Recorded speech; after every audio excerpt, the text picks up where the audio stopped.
مفتی طارق مسعود کے بیانات کے لیے طارق مسعود آفیشیل کو سبسکرائب کریں۔ طارق مسعود آفیشیل۔ تو قابیل نے حابیل کو قتل کیا اور اللہ نے اس کو کیسی سزا دی۔ قابیل کو خسارے والوں میں سے ہو گیا، ندامت کرنے والوں میں سے ہو گیا۔ تو اس میں یہ سبق دیا جا رہا ہے کہ جب پیغمبر کا بیٹا جرم کر کے سزا سے نہیں بچ سکتا تو تمہارے اندر پیغمبروں کے آنے سے یہ کیسے ثابت ہوتا ہے کہ تم اللہ کے ایسے لاڈلے بن گئے کہ اب تم قتل و غارت کرتے رہو اور زمین میں فساد مچاتے رہو تو تمہیں اللہ بخش دے گا۔ تو اس باطل گمان کا اصل میں علاج کرنا مقصد ہے، اور خود اس واقعے میں بھی عبرت کی بہت سی باتیں ہیں۔ تو یہ واقعہ بذات خود بھی ایک مقصود ہو سکتا ہے قرآن کا۔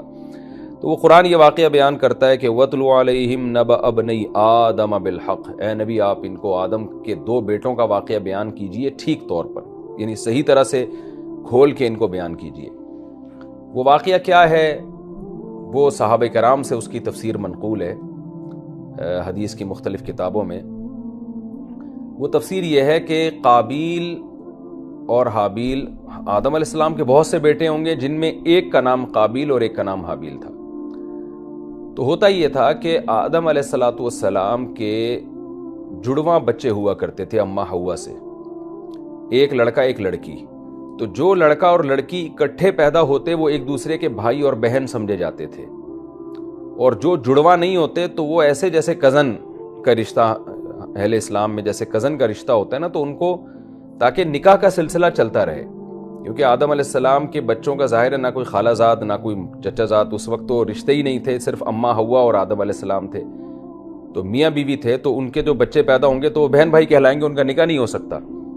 تو ضرورت کی وجہ سے ایسا کیا گیا کہ جو جڑواں پیدا ہو رہے ہیں تو وہ تو بہن بھائی کہلائیں گے، جو جڑواں نہیں ہو رہے وہ بہن بھائی نہیں کہلائیں گے۔ تو قابیل کے ساتھ جو لڑکی پیدا ہوئی وہ انتہائی حسین تھی، لیکن قابیل کی بہن سمجھا گیا اس کو، اور حابیل کے ساتھ جو لڑکی پیدا ہوئی اس کا نکاح طے ہوا قابیل کے ساتھ، اور حابیل کا نکاح طے ہوا اس لڑکی کے ساتھ جو قابیل کے ساتھ پیدا ہوئی ہے، یعنی جڑواں پیدا ہوئی۔ تو قابیل اس فیصلے پر ایگری نہیں تھا، اس لیے کہ قابیل کے ساتھ جو لڑکی پیدا ہوئی تھی وہ بہت حسینہ تھی۔ تو قابیل یہ چاہتا تھا کہ میں اسی سے نکاح کروں، تو آدم علیہ السلام نے منع کیا کہ بھئی ہماری شریعت میں اس کی اجازت نہیں ہے، اور تمہیں اسی سے نکاح کرنا پڑے گا جو حابیل کے ساتھ پیدا ہوئی ہے۔ لیکن جب یہ بات بڑی آگے، قابیل طیش میں آیا، غصے میں آیا، تو آدم علیہ السلام نے حجت تمام کرنے کے لیے اپنے ان دونوں بیٹوں سے یہ کہا کہ دیکھو دونوں صدقہ کرو، قربانی پیش کرو اللہ کی راہ میں،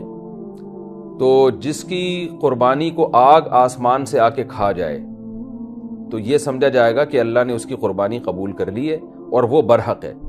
اور جس کی قربانی کو آگ نہ کھائے یا وہ غائب نہ ہو تو یہ اس کی علامت ہوگی کہ اللہ اس سے خوش نہیں ہے، وہ اپنے فیصلے میں غلط ہے۔ اب یہ تو 2 اور 2 4 کی طرح بات ہو جاتی نا۔ دونوں نے قربانی پیش کی۔ روایات میں آتا ہے کہ حابیل نے جب دیکھا، اچھا یہ قابیل اور حابیل کا فرق آپ کو ایسے یاد رہے گا، جو قاتل تھا وہ قابیل تھا، تو قاف سے آپ یاد رکھیں، یعنی قاتل کے نام کے آگے قابیل، قاتل میں بھی قاف ہوتا ہے نا، تو یہ مجھے بھی کئی سال تک یاد ہی نہیں ہوتا تھا کہ قتل حابیل نے کیا تھا یا قابیل نے، تو مجھے پھر اس طرح یاد ہوا کہ قابیل میں قاف آ رہا ہے تو قاتل میں بھی قاف آتا ہے، تو قابیل جو تھا وہ قاتل تھا۔ تو قابیل جو تھا وہ چونکہ برائی کی طرف مائل تھا تو وہ تھوڑے سے کچھ چیزیں لے آیا معمولی سی صدقہ کرنے کے لیے، اور حابیل نے باقاعدہ اللہ کے راہ میں ایک مینڈھا قربان کیا، ذبح کیا، یعنی ظاہر ہے ایک مالی چیز تھی اس زمانے میں بھی، یہ ایک ویلیویبل چیز تھی۔ تو آسمان سے آگ آئی ہے اور حابیل کی قربانی قبول ہو گئی، قابیل کی رد ہو گئی۔ تو اس سے بجائے اس کے کہ قابیل کو توبہ کی توفیق ملتی، وہ جیلسی اور حسد کا شکار ہو گیا، کیونکہ یہ کھلے عام ایک قسم کی بے عزتی تھی کہ بھئی تمہاری قربانی رد ہو گئی ہے۔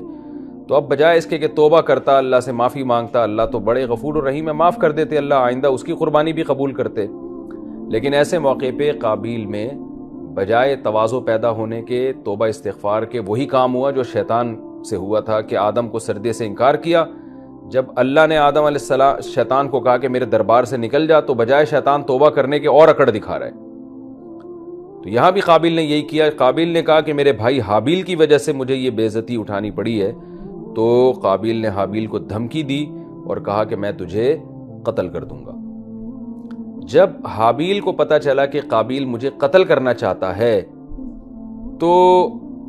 حابیل نے اسے یہ کہا کہ دیکھ تو میرا بھائی ہے، اگر تو قتل کرنے کے لیے میری طرف بڑھے گا بھی تو میں تجھے پھر بھی قتل نہیں کروں گا۔ اس کی وجہ کیا تھی؟ علماء کہتے ہیں ہو سکتا ہے کہ حابیل کو یہ مسئلہ معلوم نہ ہو اس وقت، کیونکہ ظاہر ہے بعض دفعہ مسائل پتہ چلتے ہیں جب کسی واقعے میں انسان مبتلا ہوتا ہے، اس وقت مسئلہ پتہ چلتا ہے۔ تو ہو سکتا ہے حابیل، دیکھیں اصولی طور پر تو مسئلہ یہ ہے کہ کوئی آپ کو 100% یقین ہو جائے کہ یہ مجھے قتل کر رہا ہے اور آپ کے پاس اپنے آپ کو قتل سے بچانے کے لیے اس کے قتل کے علاوہ کوئی راستہ ہی نہ ہو، تو پھر شریعت میں جائز ہے کہ آپ سامنے والے کو بھی قتل کر سکتے ہیں، بشرطے کہ 100% یقین ہو کہ یہ مجھے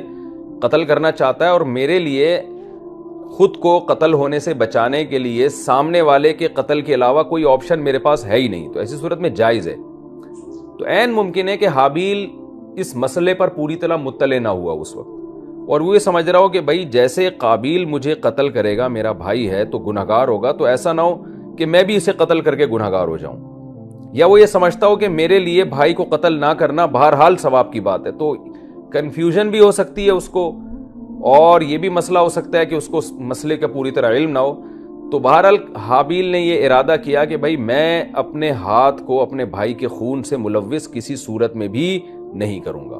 اور میں اس کی طرف ہاتھ نہیں بڑھاؤں گا، تاکہ کیا ہو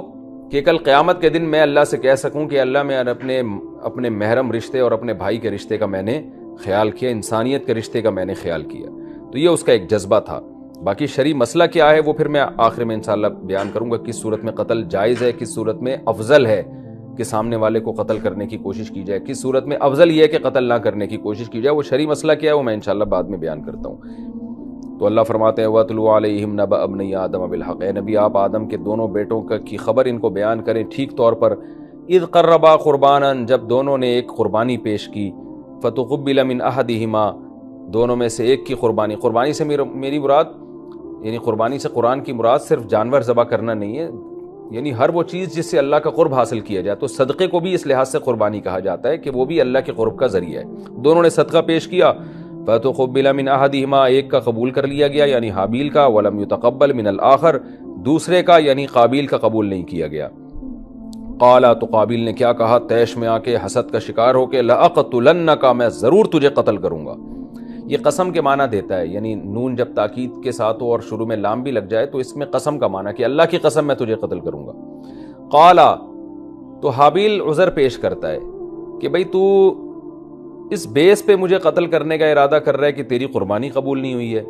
تو یہ تیری بیس اس لیے غلط ہے کہ تیری قربانی میری وجہ سے قبول نہیں ہوئی ہے، بلکہ اللہ کا قاعدہ کیا ہے، انما یتقبل اللہ من المتقین،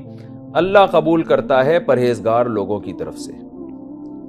تو جو اللہ سے ڈرتا ہے اس کی قربانی قبول ہوگی، جو نہیں ڈرتا اس کی قربانی قبول نہیں ہوگی۔ یہاں آپ کو اشکال ہو سکتا ہے کہ یہ تو حابیل دعویٰ کر رہا ہے کہ میں نیک آدمی ہوں اس لیے میری قربانی قبول ہوئی ہے۔ تو دیکھیں خوب اچھی طرح مسئلے کو سمجھیں کہ میں پہلے ایک مثال دیتا ہوں، اس سے بات انشاءاللہ سمجھ میں آئے گی۔ ایک آدمی جو پرہیزگار نہیں ہے، گناہ گار ہے، لیکن وہ اخلاص سے صدقہ کرتا ہے اللہ کے لیے، تو اس کا صدقہ بھی قبول ہوگا۔ اب سوال پیدا ہوتا ہے، یہاں تو قرآن کہہ رہا ہے کہ پرہیزگار لوگوں کی طرف سے اللہ قبول کرتا ہے، ان کے عمل کو، برے لوگوں کے عمل کو اللہ قبول ہی نہیں کرتا۔ تو ہم تو، جبکہ مسئلہ یہ ہے کہ برا آدمی بھی اگر اچھی نیت سے عمل کرے گا تو اس کا عمل بہرحال قبول ہوگا۔ ایک آدمی شرابی ہے، برائی کرتا ہے، گناہوں میں ملوث ہے، لیکن وہ اگر کوئی صدقہ خیرات کرتا ہے یا کوئی نیک کام کرتا ہے تو اس نیک کام میں وہ مخلص ہو تو بہرحال اس کی وہ نیکی قبول ہوگی۔ تو اس لیے علماء ایسی آیات کا مفہوم یہ بیان کرتے ہیں کہ متقین کا مطلب یہاں پر یہ ہوتا ہے کہ جو عمل آپ کر رہے ہیں نا اللہ کے لیے، اس عمل میں اگر آپ اس وقت متقی ہوں گے تو وہ عمل قبول ہوگا۔ اس وقت اگر آپ اس عمل میں مخلص نہیں ہیں، متقی نہیں ہیں، تو پھر وہ عمل آپ کا قبول نہیں ہوگا، خواہ ویسے آپ نیک کیوں نہ ہو۔ تو یہاں بھی قابیل یہ بتانا چاہ رہا ہے کہ اللہ اس شخص کے عمل کو قبول کرتے ہیں جو متقی فی ذالک العمل ہو، یعنی اس عمل میں وہ اس کی نیت ٹھیک ہو۔ تو میں نے جو اللہ کے لیے قربانی پیش کی ہے، اس قربانی میں میری نیت ٹھیک تھی اور تیری نیت ٹھیک نہیں تھی، تو اس لیے اللہ نے میرے اس عمل کو قبول کیا ہے۔ تو یہ متقی ہونے کا دعویٰ نہیں ہے، بلکہ ایک شریعت کا اصول بیان کیا جا رہا ہے کہ تیری قربانی کا رد کرنا یہ میری وجہ سے نہیں ہے، لہذا مجھ سے دشمنی کا کوئی فائدہ نہیں ہے، بلکہ تیری قربانی کا رد کرنا تیرے اخلاص میں کمی کی علامت ہے، تو اپنی اصلاح کی کوشش کر۔ تو اصولی طور پر یہی مسئلہ ہے کہ ایک آدمی اگر برا بھی ہے لیکن اگر کوئی وہ نیک عمل کرتا ہے، اس نیک عمل میں وہ متقی ہے، تو پھر اس کا عمل قبول ہوگا۔ اور ایک آدمی اچھا ہے لیکن وہ نیک عمل کر رہا ہے اور اس نیک عمل میں وہ متقی نہیں ہے، ویسے وہ متقی ہے لیکن اس نیک عمل میں اس میں اخلاص نہیں ہے، تو اس کا وہ نیک عمل قبول نہیں ہوگا۔ قال انما يتقبل اللہ من المتقین، حابیل نے کہا کہ اللہ پرہیزگار کے عمل کو قبول کرتا ہے، تو اس عمل میں میں متقی ہوں، پرہیزگار ہوں، مخلص ہوں، اور میری نیت ٹھیک ہے اور میں حق پر ہوں، تو اس لیے اللہ نے قبول کیا، اور تو حق پر نہیں ہے اس لیے قبول نہیں کیا۔ پھر آگے حابیل کہنے لگا کہ لئن بسطت الی یدک، اگر تو نے میری طرف اپنا ہاتھ بڑھایا نا مجھے قتل کرنے کے لیے، ما انا بباسط یدی الیک لاقتلک، تو میں اپنا ہاتھ تیری طرف نہیں بڑھاؤں گا تجھے قتل کرنے کے لیے۔ یہاں اصل میں حابیل اپنے بھائی کو ایک محبت والے طریقے سے سمجھا رہا ہے کہ میرے دل میں اللہ کا اتنا خوف ہے کہ اگر تو میرے قتل کا پکا ارادہ بھی کر لے اور قتل کی کوشش بھی کرے اور مجھے معلوم ہو کہ میں تجھے قتل کر سکتا ہوں، پھر بھی میں نہیں کروں گا، کیونکہ قتل اتنا بڑا جرم ہے کہ میں اس قتل کی نسبت اپنی طرف کرنا ہی نہیں چاہتا۔ حالانکہ ایسے موقع پہ حابیل کے لیے اپنی جان بچانے کی خاطر قابیل کو قتل کرنا بالکل جائز تھا، لیکن جائز ہونے کے باوجود میں اپنے ہاتھ خون سے رنگین نہیں کرنا چاہتا، یعنی یہ عمل بذات خود اتنا برا عمل ہے، تو کوئی بات نہیں، اگر میں مر گیا تو اللہ مجھے اس کا بدلہ دے دے گا، اور نتیجہ کیا ہوگا کہ تیری سزا ڈبل ہو جائے گی، کہ جو میں تجھے قتل کرتا نا اور اس میں بالفرض اگر کوئی گناہ ہونا تھا تو وہ گناہ بھی تیرے سر پہ جائے گا، یا یہ کہ مظلوم ہونے کی وجہ سے جو میرے سے ماضی میں گناہ ہوئے ہیں تو مظلوم ہونے کی وجہ سے میرے وہ گناہ بھی اللہ تیرے سر پہ ڈال دے گا، تو میں تو آخرت کی اتنی فکر کر رہا ہوں۔ یہ علماء کہتے ہیں اصل میں موٹیویشن تھی اپنے بھائی کو قتل سے بچانے کے لیے، کہ جیسے ایک آدمی کسی سے لڑ رہا ہو نا، دوسرا بھی آ کے لڑ رہا ہو، تو آپ اسے یہ سمجھانے کے لیے کہ لڑائی اتنی بری چیز ہے کہ بھائی تو اگر مجھ سے لڑے گا بھی تو بھی میں نہیں لڑوں گا، یہ جیسے گالیوں کی ایک مثال دینے کہ تو اگر مجھے گالی دے گا بھی تو جواب میں اگرچہ گالی دینا جائز ہے، مگر گالی کا لفظ اتنا برا ہے کہ میں یہ جرم کر ہی نہیں سکتا، میں چاہتا ہوں میرا یہ جرم بھی تیرے سر پہ ہو۔ تو اس میں ایک طرح کی موٹیویشن ہوتی ہے کہ یہ میری نظر میں اتنا بڑا جرم ہے کہ میں تو اس کے وہم سے اور شبہ سے بھی بچ رہا ہوں، اور تو ناجائز، یعنی میرے لیے قتل کرنا جائز ہے، اس کے باوجود میں اپنے آپ کو قتل سے بچا رہا ہوں، اور تجھے پتا ہے کہ تیرے لیے یہ جرم حرام در حرام ہے، اس کے باوجود تو یہ کیسے کر رہا ہے۔ تو اس میں ایک قسم کی اپنے بھائی کو موٹیویشن بھی تھی کہ یہ عمل بہت ہی برا ہے کہ میں اس عمل کی ظاہری صورت اور جائز ہونے کے باوجود بھی اس سے اپنے آپ کو بچانا چاہتا ہوں۔ ایک مفہوم تو یہ ہو سکتا ہے، دوسرا مفہوم یہ ہو سکتا ہے کہ واقعی حابیل یہ سمجھ رہا ہو کہ بھائی اگر میں نے جان کر اس کو قتل کر بھی لیا جان بچانے کے لیے، تو عین ممکن ہے شاید اللہ کہیں قیامت کے دن مجھ سے انتقام نہ لے لے کہ وہ تو ظالم تھا، تو نے کیوں اس کو مارا۔ تو شبہ سے بھی بچنے کے لیے حابیل نے یہ انتظام کیا کہ میں اپنے بھائی کی طرف ہاتھ نہیں اٹھاؤں گا۔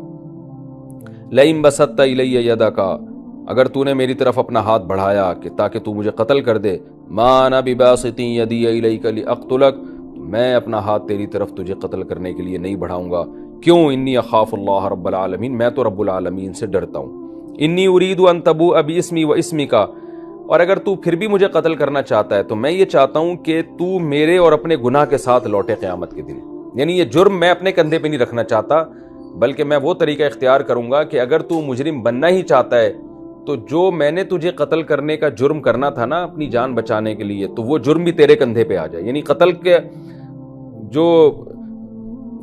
کا جو خون ہے نا وہ تیرے ہاتھ اس خون سے رنگین ہو، میرے ہاتھ رنگین نہ ہو۔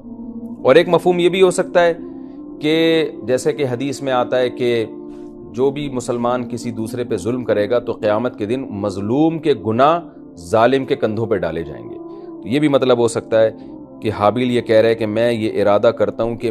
تو میرے اور اپنے گناہوں کے ساتھ لوٹے، یعنی قیامت کے دن، کہ تو جب مجھے قتل کرے گا نا تو اس کی وجہ سے ماضی میں اگر مجھ سے کوئی گناہ ہوئے ہوں تو وہ بھی تیرے کندھے پر آئیں قیامت کے دن، میرے گناہوں کی معافی کا یہ چیز ذریعہ بنے گی کہ میں مظلوم بن جاؤں گا، ظالم نہیں بنوں گا میں۔